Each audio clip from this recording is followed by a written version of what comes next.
Hi, Jessica here. Let's take a look at our spreadsheet before I start explaining what's going on. Let's see what is going on. So this is working with the if error. So the reason we need the if error is because if you notice here, we have a formula. It's going to multiply a percentage up here in L2. There is no percentage yet. We haven't received it down from headquarters. And so we can't do a discount for the customer yet.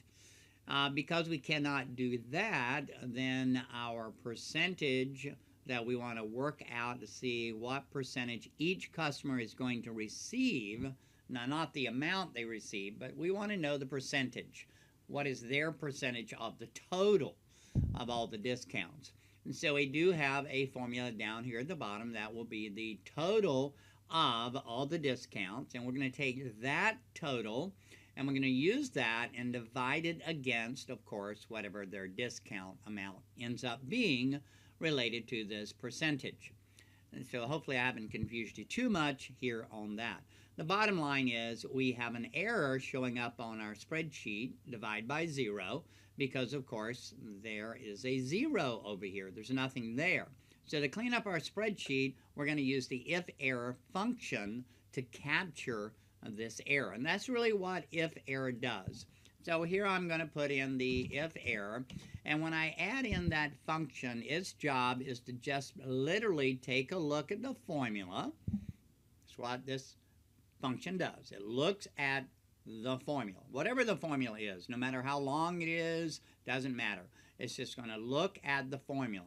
And then its job is if the formula does generate one of the 7 errors that Excel generates from time to time, any one of those, if they are generated, then we want this function to replace it with something else. And the way we do that is we add a comma here after the formula. And now you notice the value if error. So if there is an error, so if the error appears, and then we want to replace it with another character. We're going to replace it with a 0. I'll type a 0, and then check that off. And, of course, you see a 0 appears. And if I drag that down, now, of course, all I see is a 0% right at the moment because we don't have anything in the customer discount. Now, this can be different. You could, rather than just have a 0, you could actually put text in here. Remember, all text in a formula has to be in quotes. And so I could put in a quote and put in some verbiage, something waiting. There we go. So now I have the word waiting instead of a 0. So either way you want to do it, it's totally up to you. There you have it, using if error to hide your errors. Have a great day.